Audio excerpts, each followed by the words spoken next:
वैसे तो उस्ताद मोहतरम की बहुत सी बातें सुनहरी हरूफ में लिखने के काबिल हैं, लेकिन अगर मुझसे सवाल किया जाए कि शाह साहब की किस बात ने मुझे सबसे ज़्यादा मुतासिर किया, इन बातों का मेरी ज़िंदगी पर गहरा असर भी हुआ और लाइफ का ट्रैक भी चेंज हो गया, तो वो ये दो बातें हैं।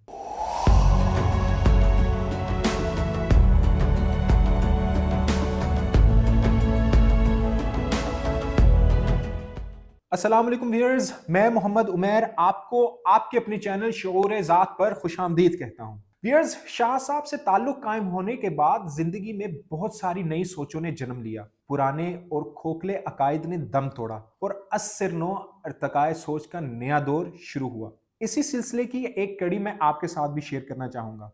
तो आइए चलते हैं अपने टॉपिक की तरफ। शाह साहब से ताल्लुक से पहले मैं एक ना शुक्रा इंसान था। हर बात पर अल्लाह ताला से शिकायत, नाराजगी और पता नहीं क्या क्या। लेकिन जब कासिम साहब से ताल्लुक कायम हुआ और फिर आप ही की मेहरबानी से सरकार वासिफ साहब रहमतुल्लाह ताला अलैह का फैज़ नसीब हुआ, तो मैंने सबसे पहले अपनी इस गलती को दुरुस्त किया कि मैं अल्लाह अज़्ज़ से दुआ करने लगा कि मालिक मुझे अपने शुक्रगुजार बंदों में शामिल कर। शाह साहब समझाया करते थे कि कभी अपना अमल देखना और रब का करम देखना, तो तुम्हें बहुत स्ट्रांग फीलिंग आएगी कि अल्लाह अज़्ज़ ने आपको बहुत वीवीआईपी रखा हुआ है। और व्यूअर्स, आप यकीन जानिए, शाह साहब की इस बात को मैंने दर्जनों जगह आजमाया और हर जगह इस बात को महसूस किया कि मेरा रब जो मुझसे 70 माओं से भी ज्यादा प्यार करता है, हमेशा हर जगह पर मुझे स्पेशल प्रोटोकॉल दिलवाता है, औकात से ज्यादा नवाजता है और अल्हम्दुलिल्लाह नवाजता चला जा रहा है। अब आते हैं दूसरी बात की तरफ। कासिम साहब अक्सर कहते थे कि यार, चीजें कभी महंगी नहीं होती, बस आप सस्ते हो जाते हैं। मतलब ये कि जितनी स्पीड से आपको अपनी स्किल्स को डेवलप करना था, आपकी वो स्पीड महंगाई की स्पीड से कम है। जो इंसान जितना ज्यादा जिम्मेदार होता है, इसकी प्राइस भी उतनी ही ज्यादा होती है। हम लोग इस बात के लिए तो मुत्तफिक हो जाते हैं कि हमें जो भी काम दिया जाएगा वो हम कर लेंगे और कुछ अरसे के लिए कर भी लेते हैं, लेकिन एंड रिजल्ट फेलियर होता है, क्योंकि जो जिम्मेदारियां हमने जज्बाती होकर कबूल कर ली थी, उनको पूरा करने के लिए जो स्किल्स रिक्वायर्ड थी वो डेवलप ही नहीं की। और कुछ ही अरसे की जहद मुसलसल से हम मेंटली और फिजिकली इतने एग्जॉस्ट हो जाते हैं कि हम यहाँ तो जॉब से रिजाइन कर देते हैं या कबूल की हुई जिम्मेदारियों का जनाजा निकाल देते हैं। तो व्यूअर्स, हासिल कलाम ये है कि हम जितने मर्जी परहेजगार, मुत्तकी और दीनदार हो जाएं, हम या कोई भी रब ताला की जात से शिकवा नहीं कर सकता कि वाई मी। और दूसरा, अगर हम मुसलसल अपनी स्किल्स को निखारते जाएं और अपने आप को ज्यादा जिम्मेदारियां कबूल करने वाला एक बेस्ट रिसोर्स बनाते जाएं, तो हम कभी भी महंगाई का रोना नहीं रोएंगे। अल्लाह अज़्ज़वजल आपको ढेरों सानियां अता फरमाए, ढेरों सानियां तकसीम करें। अल्लाह आपका हामी नासिर। आज का वीलॉग है एक ऐसे मुल्क के बारे में जिसने 2 एटमी हमले बर्दाश्त करने के बाद अपने आप को दुनिया की तरक्की याफ्ता मुमालिक की सफ में शामिल किया, जिसने एक ऐसी कौम को परवान चढ़ाया जो अखलाकियात में आला, सफाई सुथराई में बेहतरीन और मुनकसर अल मजाज है। और इन सारी खूबियों के साथ साथ इनसे इस तरह की दकियानुसी हरकत तवक्को नहीं की जा सकती। और वो कौन सी 2 आदतें हैं जिनको अगर आज हम अपनी जात का हिस्सा बना लें तो हमारी तरक्की की रफ्तार कई गुना बढ़ सकती है।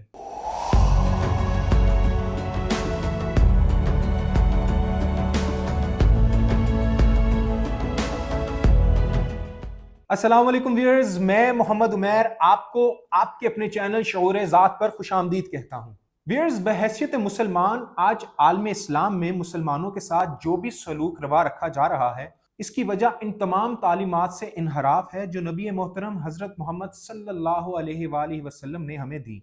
ये वो प्रूवन प्रिंसिपल हैं जिनको हम जिस दौर में भी अपना लेंगे तो हमारी तरक्की की गाड़ी दोबारा ट्रैक पर चढ़ जाएगी। और ये बात किसी से भी ढकी छुपी नहीं कि आलम इस्लाम के अलावा बाकी तमाम दुनिया में इन्हीं उसूलों के मुताबिक काम किया जा रहा है। अब आते हैं अपने टॉपिक की तरफ।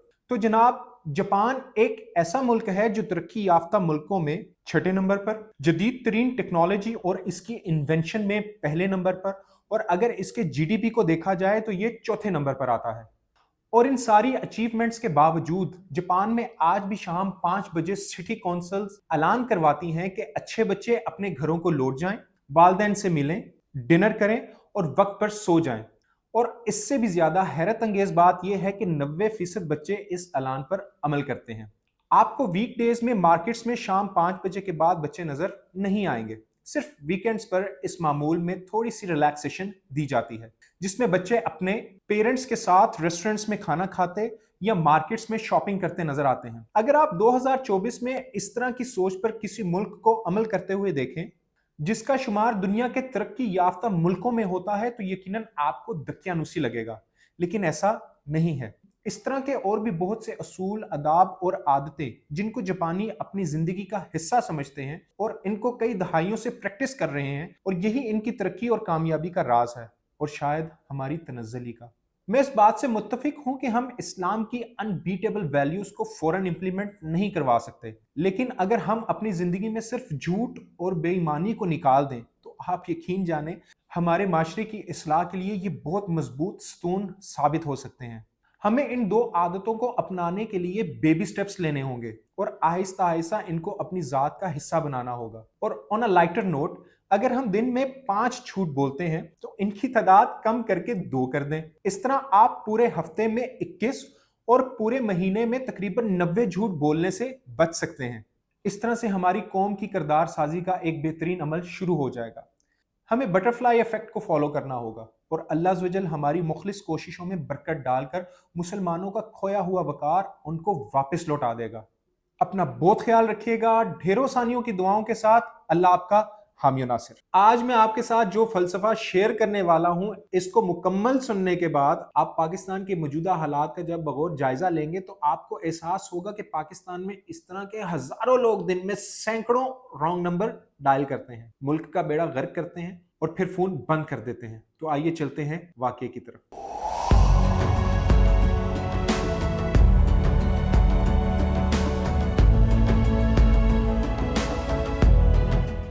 अस्सलाम वालेकुम व्यूअर्स, मैं मोहम्मद उमैर आपको आपके अपने चैनल शोरे ज़ात पर खुशामदीद कहता हूँ। व्यूअर्स, ये फलसफा हरियाणा के एक रईस ने इजाद किया और आप अगर जरा सी तवज्जो दें तो आपको ये फलसफा अपने इर्द गिर्द चलता फिरता दिखाई देगा। ये रईस कारोबार के सिलसिले में लंदन गया। वहां से इसने अपने घर फोन किया। फोन इसके नौकर ने उठाया। साहब ने पूछा, बेगम साहिबा कहाँ है? नौकर ने जवाब दिया, वो साहब के साथ अपने रूम में है। साहब को तो जैसे आग ही लग गई और उसने नौकर से कहा, साहब तो मैं हूं और मैं इस वक्त लंदन में हूं। नौकर ने जवाब दिया, जनाब मुझे नहीं पता क्योंकि ये मेरी जॉब का पहला दिन है और बेगम साहिबा ने मुझे जिसके बारे में बताया मैं इसे ही साहब समझता हूं। साहब का गुस्सा और तेज हो गया। इसने नौकर से कहा, तुम फौरन टेबल की दराज खोलो। नौकर ने दराज खोल ली और उसने उससे कहा, क्या इसमें रिवॉल्वर है? नौकर ने जवाब दिया, सर दराज में कारबीन पड़ी है। साहब ने नौकर को हुक्म दिया, तुम ये कारबीन उठाओ, बेडरूम का दरवाजा खोलो और जाली साहब को गोली मार दो। नौकर ने घबरा कर जवाब दिया, जनाब यूं तो मैं फंस जाऊंगा। साहब ने मजबूत लहजे में कहा, तुम इसकी फिक्र ना करो, तुम्हें बचाना मेरी जिम्मेदारी है। मैं तुम्हें काम मुकम्मल होने के बाद 20 लाख रुपए भी दूंगा। नौकर ने फोन होल्ड करवाया, कारबिन लोड की, बेगम साहिबा का दरवाजा खटखटाया, दरवाजा खोला और नौकर ने साहब को गोली मार दी। साहब ने फोन पर गोली चलने और बीवी के चिल्लाने की आवाज सुनी और खुश हो गया। नौकर वापस आया, इसने फोन उठाया और साहब से कहा, जनाब आपका काम हो गया है। साहब ने नौकर को हुक्म दिया, अब तुम जाली साहब की लाश को उठाओ और इसे स्विमिंग पूल में फेंक दो। नौकर ने चंद लम्हे सोचा और इसके बाद अर्ज किया, लेकिन जनाब घर में तो कोई स्विमिंग पूल नहीं। साहब ने हैरान होकर पूछा, खोते तुम क्या कह रहे हो? क्या घर के पीछे स्विमिंग पूल नहीं है? नौकर ने कहा, जनाब पूरे घर में कोई स्विमिंग पूल नहीं है। साहब ने चंद लम्हे सोचकर फोन नंबर दोहराया और पूछा, क्या तुम्हारा फोन नंबर ये है? नौकर ने जवाब दिया, जी नहीं सर, हमारे फोन का नंबर तो दूसरा है। साहब ने एक लंबा सांस लिया और माजरत ख्वाहाना लहजे में बोला, भाजी सॉरी, मेरा ख्याल है मैंने रॉन्ग नंबर डायल कर दिया है। व्यूअर्स, बिल्कुल इसी तरह हमारे मुल्क में भी बहुत से लोग आते हैं, रॉन्ग नंबर डायल करते हैं, मुल्क का बेड़ा गर्क करते हैं और अवाम यही कहते रह जाते हैं, ये तो रॉन्ग नंबर है। रब ताला से दुआ है कि अल्लाह अज़्ज़ व जल हम सब लोगों को रॉन्ग नंबर्स की पहचान अता फरमाए और मुल्क को बासलाहियत लोगों की क़यादत नसीब हो। अल्लाह अज़्ज़ व जल आपको ढेरों सानियाँ अता फरमाए, ढेरों सानियाँ तकसीम करें। अल्लाह आपका हामी और नासिर। हम लोग ज्यादातर सोशल मीडिया पर ये पढ़ते सुनते और देखते रहते हैं कि ये 3 बातें ना सीखी तो आपका बहुत बड़ा नुकसान हो जाएगा, ये वीडियो ना देखी तो कुछ भी नहीं देखा, ये वीडियो देखने के बाद कामयाबी आपके कदम चूमेगी, वगैरह वगैरह। लेकिन आज के वीलॉग में मैं आपको कुछ ऐसी सीखी हुई आदतों के मुतालिक बताऊंगा कि अगर आपने इन आदतों को अपनी जिंदगी से माइनस ना किया तो आप बिल्कुल इस गाड़ी की तरह दौड़ रहे हैं जिसकी हैंड ब्रेक खिंची हुई है और इसके बावजूद वो गाड़ी चलती जा रही है। और वो कौन सी आदत है जिसको डिलीट करने के बाद मेरी जिंदगी 30% हल्की फुल्की हो गई थी।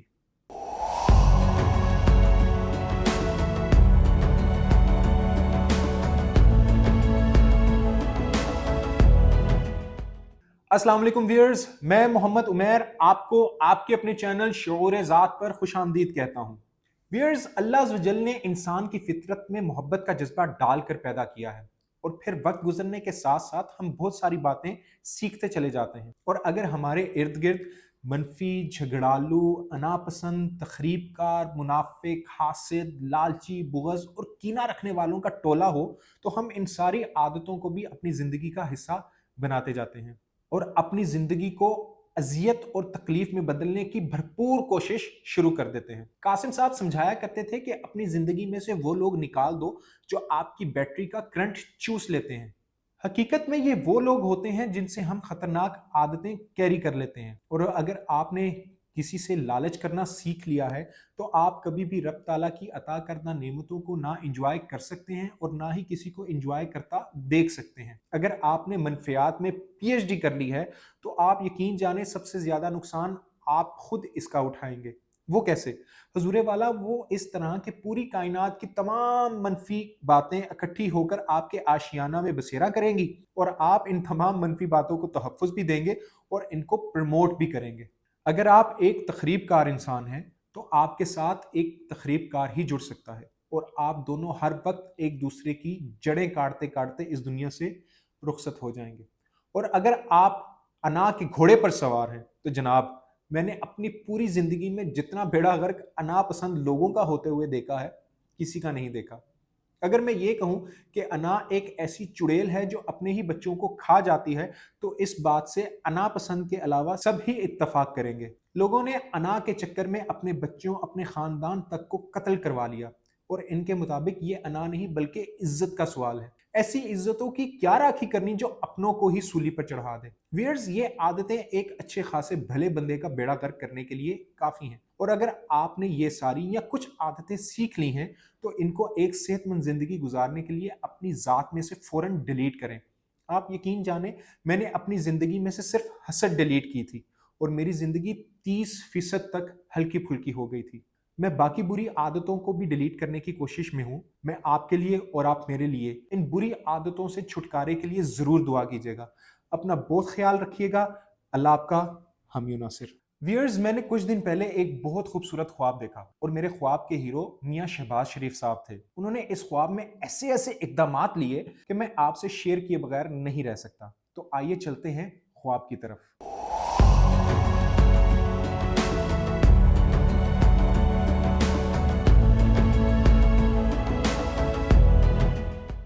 अस्सलाम वालेकुम व्यूअर्स, मैं मोहम्मद उमैर आपको आपके अपने चैनल शऊर ज़ात पर खुशामदीद कहता हूं।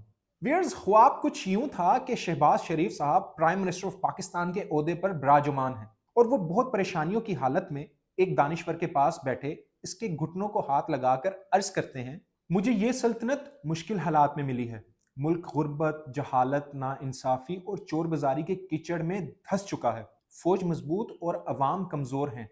काबीना का फैसला भी जर्नैल करते हैं। दुश्मन हमारी सरहदों पर बैठे हैं, ये किसी भी वक्त हम पर हमला कर देंगे। मैं अगर दुश्मन से नहीं निपटता तो ये सल्तनत को तबाह कर देंगे। मैं इनसे निपट लेता हूं तो मेरी फौज मुझे खा जाएगी और मैं अगर इन दोनों से बच गया तो मैं अवाम के गैज़ो गज़ब से कैसे बचूंगा। ये भूखे नंगे बेआसरा लोग मेरी तिक्का बोटी कर देंगे। दानिश्वर शहबाज शरीफ साहब की बात सुनकर हंस पड़ा। दानिश्वर ने मियाँ साहब की बात सुनने के बाद सिर्फ एक लफ्ज का जवाब दिया और वो था परफॉर्मेंस। मियाँ साहब ने ताज उतार कर तकरीम पेश की और वजीर आजम हाउस में वापस चले गए। मियाँ साहब ने मुल्क के मसाइल की फहरिस्त बनवाई। इसमें से अवामी मसाइल अलग किए। इन मसाइल में से इंतहाई गरीब तबकों के मसलों की अलग फहरिस्त बनाई। خزانے کا جائزہ لیا اور اگلے ہی دن انتہائی غریب طبقے کے تمام مسائل حل کرنے کا اعلان کر دیا۔ آپ نے سرکاری زمینیں غریبوں میں تقسیم کر دیں، غریبوں کو 10 سال کے لیے ٹیکس فری کر دیا۔ جو غریب کوئی ہنر سیکھ جاتا سرکاری رقم سے ورکشاپ یا دکان بنا کر دی جاتی، غریبوں کو پکے مکان بنا کر دیے گئے اور ان کا سرکاری ملازمتوں میں کوٹا رکھ دیا گیا۔ میاں صاحب نے اس کے بعد درمیانے طبقے پر توجہ دی۔ آپ نے ان کی مراد کو ان کی آؤٹ پٹ سے وابستہ کر دیا۔ یہ جس قدر پرفارم کرتے تھے انہیں اس قدر سبسڈی مل جاتی۔ یہ اس کے بعد امیروں کی طرف آئے۔ آپ نے ملک میں سرمایہ کاروں کو فروغ دیا۔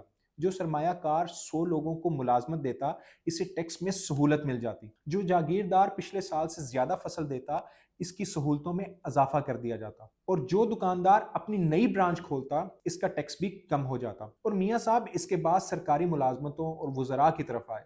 میاں صاحب نے ان کی ترقی پرفارمنس سے منسلک کر دی۔ جو پرفارم کرتا وہ برقرار رہتا اور جو مطلوبہ نتائج نہ دیتا وہ خواہ میاں صاحب کا سگا بھائی ہی کیوں نہ ہو وہ عہدے سے فارغ ہو جاتا۔ میاں صاحب نے خود بھی سادگی اختیار کر لی۔ میاں صاحب کے ان اقدامات نے عوام کا دل موہ لیا اور وہ عوام کے دلوں میں دھڑکنے لگے۔ یہ پاپولیرٹی میاں صاحب کو مضبوط سے مضبوط بناتی چلی گئی۔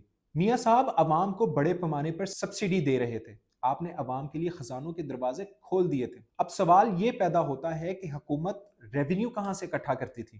میاں صاحب نے اس کے لیے 2 کام کیے۔ وہ آمدنی کے لیے قدرتی وسائل کی طرف چلے گئے۔ آپ نے دیکھا ملک میں کوئلے کے وسیع ذخائر ہیں، ملک میں سونے اور ہیرو کی کانیں بھی موجود ہیں، ملک میں دریا اور سمندر بھی ہیں، اور ملک میں سینکڑوں ہزاروں تفریحی مقامات بھی ہیں۔ میاں صاحب نے یہ تمام وسائل پرائیویٹائز کر دیے۔ آپ نے کانیں غیر ملکی کمپنیوں کے حوالے کر دی۔ یہ کمپنیاں زمین سے قدرتی وسائل نکالتی، آدھا سرکاری خزانے میں جمع کرواتی اور آدھا خود لے جاتی۔ آپ نے دریاؤں اور سمندروں سے گزرنے والے جہازوں پر ٹیکس لگا دیا اور تفریحی مقامات بھی غیر ملکی کمپنیوں کے حوالے کر دیے۔ یہ کمپنیاں وہاں سے سرمایہ جمع کرتی اور ایک خاص حصہ سرکار کو دے دیتی۔ نمبر 2، آپ نے ٹیکس کا نظام شفاف بنا دیا۔ آپ نے اعلان کر دیا اگر آپ غریب ہیں تو آپ کے لیے ٹیکس معاف ہے، لیکن آپ اگر اتنے امیر ہو چکے ہیں کہ آپ اثاثے بنا سکتے ہیں یا روپیہ پیسہ جمع کر سکتے ہیں تو آپ اس کا صرف 10% سرکاری خزانے میں جمع کرا دیں۔ میاں صاحب اگر آپ چاہیں تو یہ خواب حقیقت بن سکتا ہے، کیونکہ خواب اور حقیقت میں صرف عمل کا فرق ہوتا ہے۔ آپ آج عمل شروع کر دیں، یہ خواب حقیقت بن جائے گا۔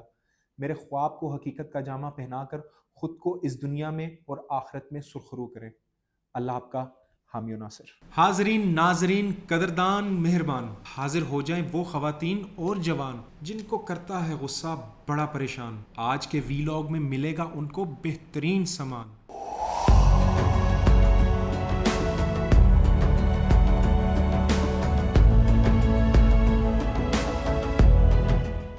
السلام علیکم ویئرز، میں محمد عمیر آپ کو آپ کے اپنے چینل شعور ذات پر خوش آمدید کہتا ہوں۔ ویئرز، جذبات زندگی کا ایندھن ہے۔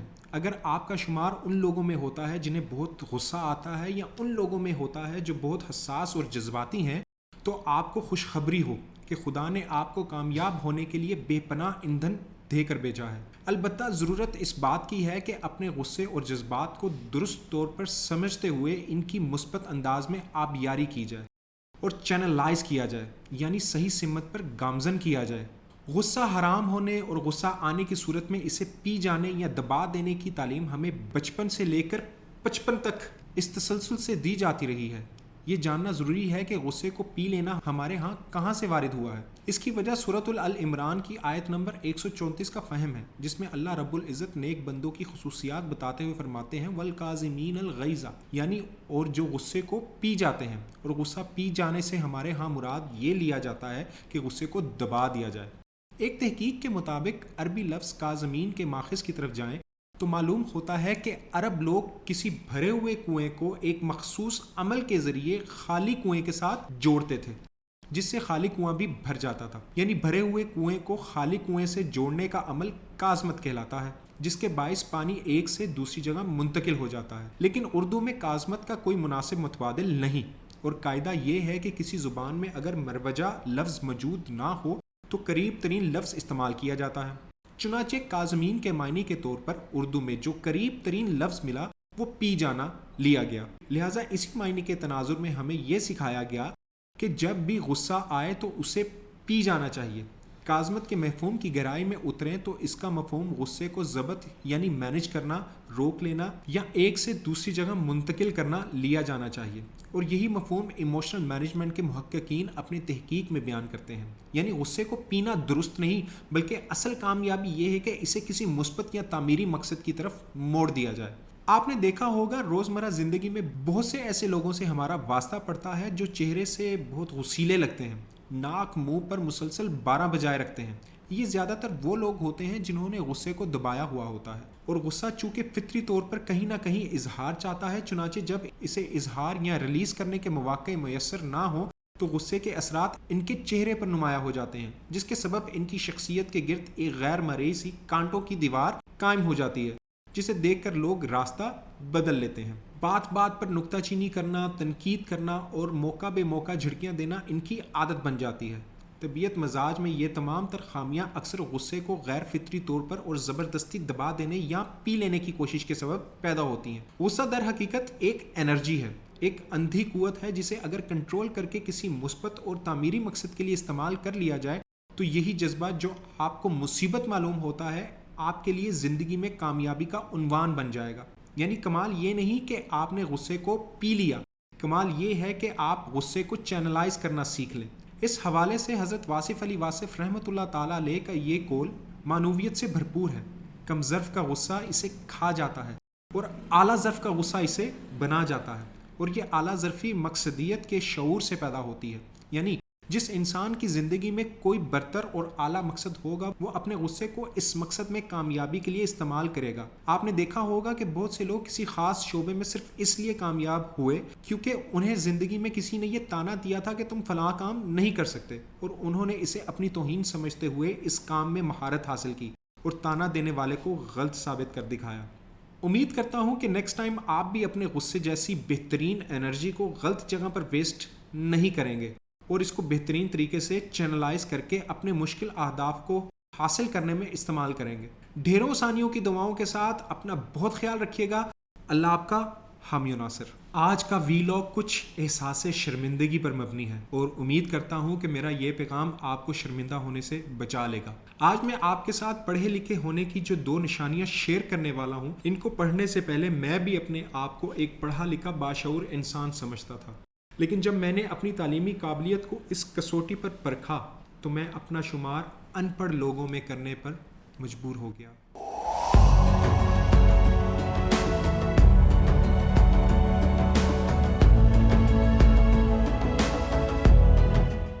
अस्सलाम वालेकुम व्यूअर्स, मैं मोहम्मद उमैर आपको आपके अपने चैनल शऊर ज़ात पर खुशामदीद कहता हूँ। व्यूअर्स, पहले वक्तों में तालीम और तरबियत इकट्ठे मुयस्सर थे, लेकिन फिर वक्त गुजरता गया और तालीम ने तरबियत को अपने से जुदा कर दिया, और फिर ज़्यादातर पढ़े लिखे लोगों का फुल फोकस तालीम पर हो गया और तरबियत का फुकदान होता चला गया, और ऐसा लगता है कि कुछ अरसे में तरबियत नापैद हो जाएगी।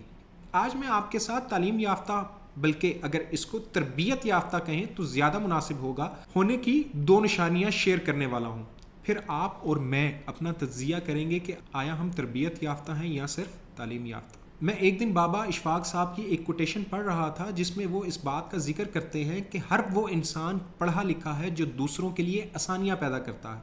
अब वो पढ़ा लिखा इंसान कोई फेरी वाला, मोची, दर्जी, मजदूर, ड्राइवर या धोबी भी हो सकता है। और अगर आप बहुत ज़्यादा पढ़े लिखे हैं कि आप डॉक्टर, प्रोफेसर, वकील, इंजीनियर या डिज़ाइनर हैं और आप दूसरों के लिए आसानियाँ पैदा नहीं करते, तो आप पढ़े लिखे होने की फहरिस्त से बखौल बाबा इशफाक साहब खारिज हैं।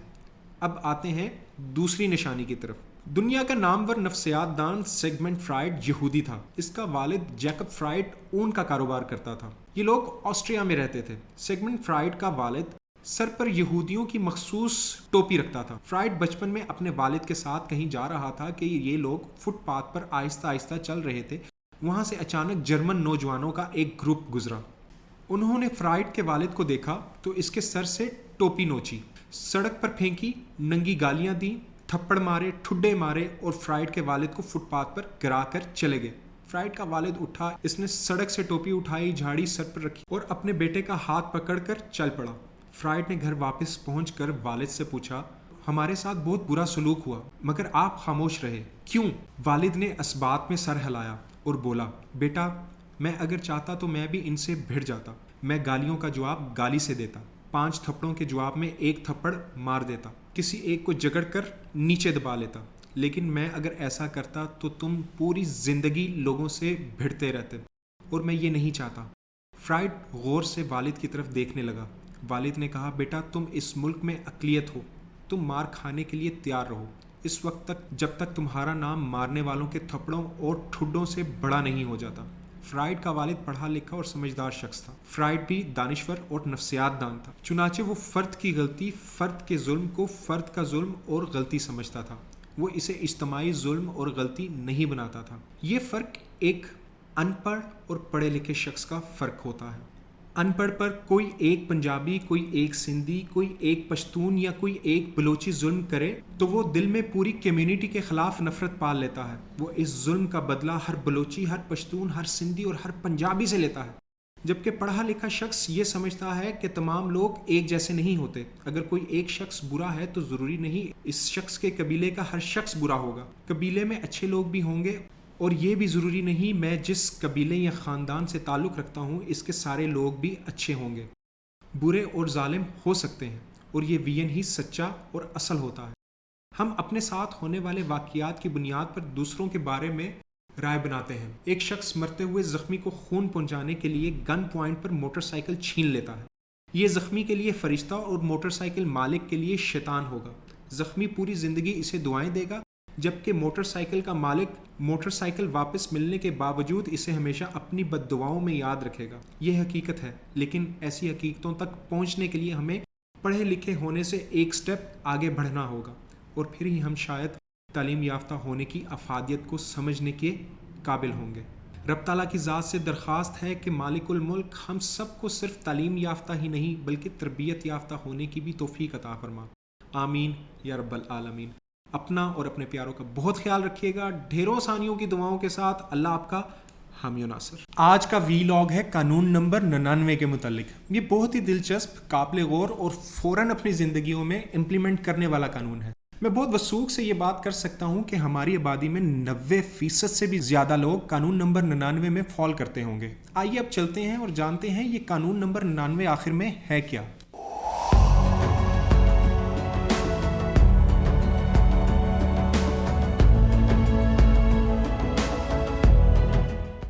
السلام علیکم ویئرز, میں محمد عمیر آپ کو آپ کے اپنے چینل شعور ذات پر خوش آمدید کہتا ہوں. ویئرز, میں نے بہت عرصہ پہلے فوریکس ٹریڈنگ کا کام شروع کیا تھا. اس کام کو شروع کرنے سے پہلے مجھے ایک سیانے نے نصیحت کی کہ عمیر بھائی, جب آپ صبح گھر سے کام پر تشریف لائیں گے تو آپ کا ٹارگٹ ہوگا کہ یار آج میں نے صرف $50 بنانے ہیں, اور جیسے ہی آپ $50 بنا لیں گے تو پھر آپ سوچیں گے کہ یار کیوں نہ آج اتنی کمائی کر لیں کہ ایک گھر ہی بنا لیں, اور جیسے ہی یہ سوچ آئے گی آپ کا کباڑا شروع ہو جائے گا. ویسے یہ ویڈیو فوریکس ٹریڈنگ کے متعلق نہیں ہے, اور نہ ہی میں کسی کو سجیسٹ کر رہا ہوں کہ یہ کام کرنا چاہیے, because forex trading is highly volatile industry.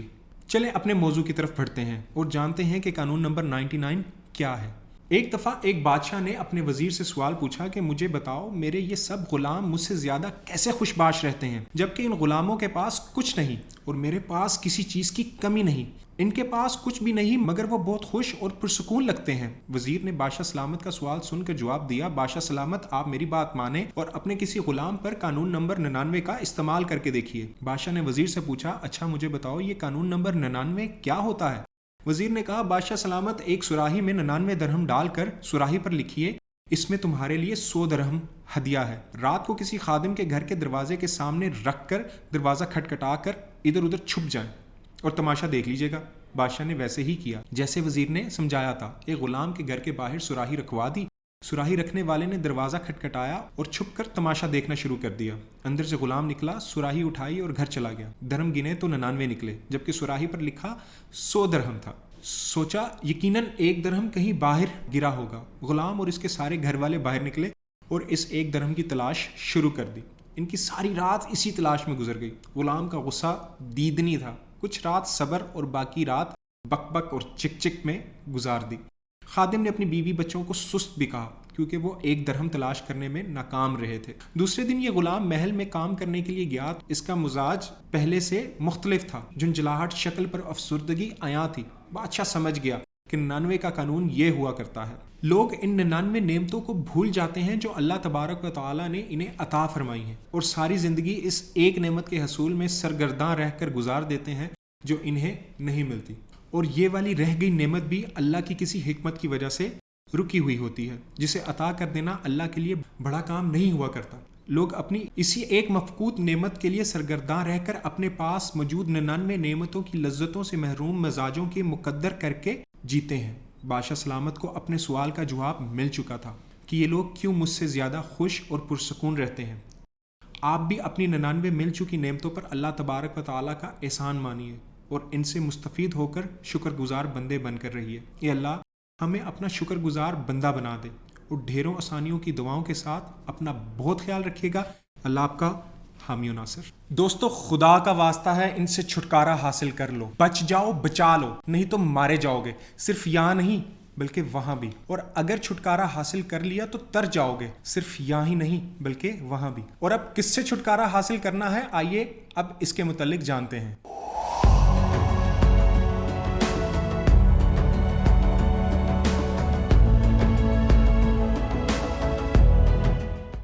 अस्सलाम वालेकुम व्यूअर्स, मैं मोहम्मद उमैर आपको आपके अपने चैनल शोर ज़ात पर खुशामदीद कहता हूँ। व्यूअर्स, हम में से हर बंदा इस बात का प्रचार करता नज़र आता है कि मुस्बत सोचें, बड़ा सोचें, अच्छा सोचें, मनफी सोच और मनफी लोगों को खुदा हाफिज कर दें। लेकिन कोई भी ये नहीं सिखाता कि मनफी सोचों से छुटकारा कैसे हासिल करें। ये जो लफ्ज़ छुटकारा है, ये मुस्बत सोचने से भी ज़्यादा अहम है। वो कैसे, आइए समझते हैं। लेट्स सपोज आपके सामने ये ग्लास मौजूद है। अगर मैं इस ग्लास की जगह ये छोटा सा प्लांट रखना चाहता हूं तो मुझे पहले इस ग्लास को हटाना पड़ेगा और फिर इस प्लांट की जगह बनेगी। बिल्कुल इसी तरह जब हम चाहते हैं कि मुस्बत सोचें तो पहले हमें मुस्बत सोचने के लिए मनफी सोचों को दिमाग से निकालना होगा। और अब मैं आपके साथ जो मिसाल शेयर करने वाला हूं, इसे सुनने के बाद आपको मनफी सोचों का फंडा समझ में आ जाएगा कि ये कहाँ से आती हैं और क्यों मुसलसल आती जाती हैं। आपने कभी ऐसी वीरान जगह देखी हो जहां जंगली पौधों की अफजाइश हो रही है और अगर इन जंगली पौधों का सदेबाप ना किया जाए तो इस तरह की जगह पर खतरनाक कीड़े मकोड़े और सांप अपनी पनाहगाह भी बना लेते हैं। अब अगर हम वहां पर कोई खूबसूरत फूलों की क्यारी या मुख्तलिफ फलों के दरख्त लगाना चाहते हैं तो सबसे पहले हमें इन जंगली पौधों से छुटकारा हासिल करना होगा। इसके बाद ही हम इस जगह को किसी सूदमंद मकसद के लिए इस्तेमाल में ला सकते हैं। व्यूअर्स, बिल्कुल इसी तरह मनफी सोचें भी जंगली पौधों की तरह फलती फूलती हैं। ये जैसे ही हमारे दिमाग की सरजमीन पर लैंड करती हैं, इनकी अफजाइश शुरू हो जाती है और फिर आगे से आगे इन मनफी सोचों का तसलसल और एक ताना बाना बंध जाता है। हमारे पास हर वक्त इस तरह की कई मनफी सोचों का अंबार लगा रहता है, जैसे मेरा आज पेपर है, मैं कहीं फेल ना हो जाऊं, मैं सफ़र पर जा रहा हूं, कहीं एक्सीडेंट ना हो जाए, आज एक प्रेजेंटेशन है, कहीं मैं कंफ्यूज ना हो जाऊं, आज एक बिजनेस डील है, कहीं मैं नाकाम ना हो जाऊं, वगैरह वगैरह। हमारे इर्द गिर्द बहुत सी आवाम ऐसी है जो 80% सिर्फ मनफी बातों को सोचती है।